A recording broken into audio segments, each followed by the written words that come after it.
Thank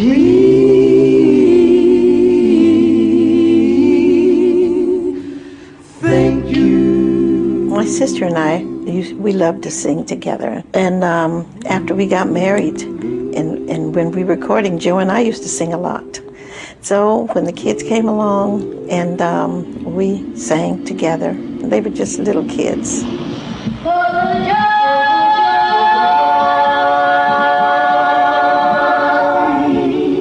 When the television would break down and it's snowing outside, we'd just sit in the house and sing all day on Saturday and Sunday or something like that until we got the TV back.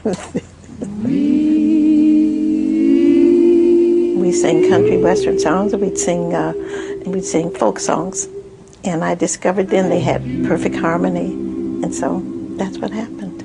We used to sing for the neighbors for cookies because we loved cookies. It was so cute because Michael would play the bongos on these little Quaker Oat boxes, and I would be the singer, and he would be playing the bongos and sort of dancing, and then all of a sudden he started singing, and it just come out of nowhere, and he started singing and dancing.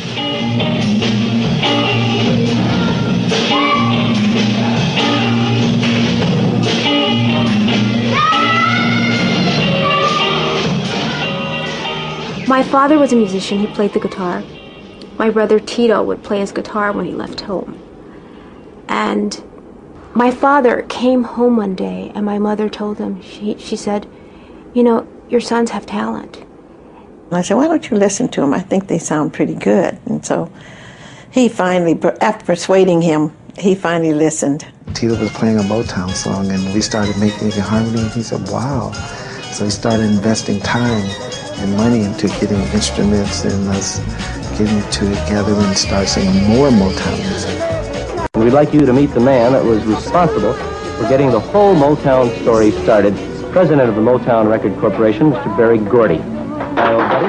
James Brown was a very good influence in our lives, too. Michael would be doing the James Brown all the time. Before he started singing, he was dancing. James Brown wanted to be like James Brown.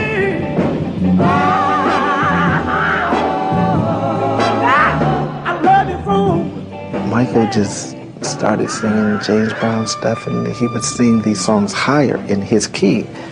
And just the excitement of him being there, him being cute and dancing around and moving, it worked. We'd have all equipment in the living room. We would move the table because it was a small house the size of a 2-car garage.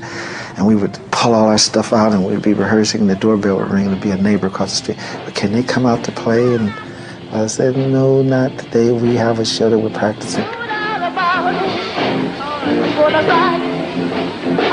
The father made sure we got it right. He was just, you got to go over it, you got to go over it. Because he said, when you get on stage, there's no second chances. You got to get it the first time. He started working with them every single day, every day. And he never let go, he never stopped. And he kept pushing them to improve and to get better and to get better. And yes, they did. After a while, they got, what do you call them, gigs at other places. And they went from there, they went to Chicago to the Regal Theater. The Jackson Five had been performing in local clubs and bars and still hadn't got their big break. But one person was about to discover their incredible talent. I used to play the Regal Theater in Chicago all the time, and they used to have a talent show, an amateur night, and they came in the dressing room, and Michael, he was so little, his little legs wouldn't even barely touch the floor, you know, hanging off the sofa. And they were so mannerable, and they were so quiet, and they were so respectful, and they were all of those things. You know, I just fell in love with them from that moment, you know. Then they had a rehearsal for the show that night. And you could see the stage from where my dressing room was located. There was a balcony kind of like that overlooked the stage. And I came out of my dressing room once they started performing, and I never do that.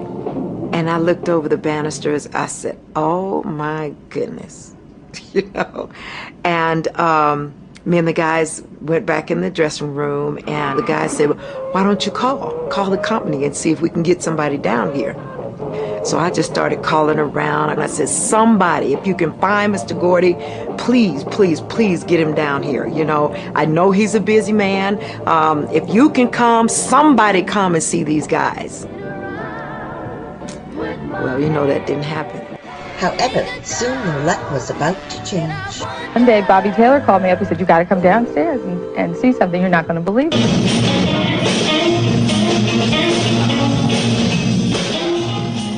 My gosh, that's pretty special. Because this little tiny boy was singing with all the soul and passion of a 35-year-old man.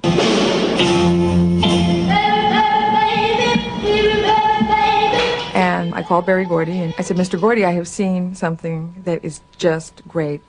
He said, really, what is it? I said, it's an act. It's a fabulous singing group. He said, great. I said, they range in age from like 8 to 15. He said, kids? So when she mentioned about another kids group, I just said, hey, I'm not really interested in another kids group. Not at this time. I persisted, and he said, well, gosh, if you feel that strongly about it, I'll take a look. And he did. They came to Motown. This is a film of their audition.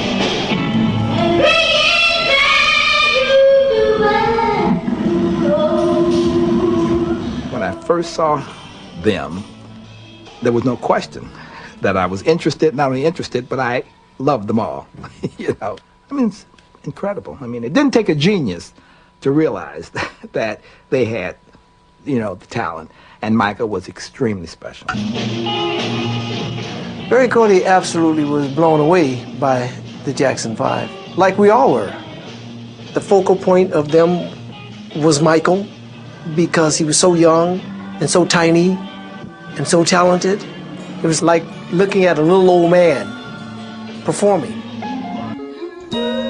Michael, his brothers, and entire family worked very hard for this moment. Their father's dream of making them stars was about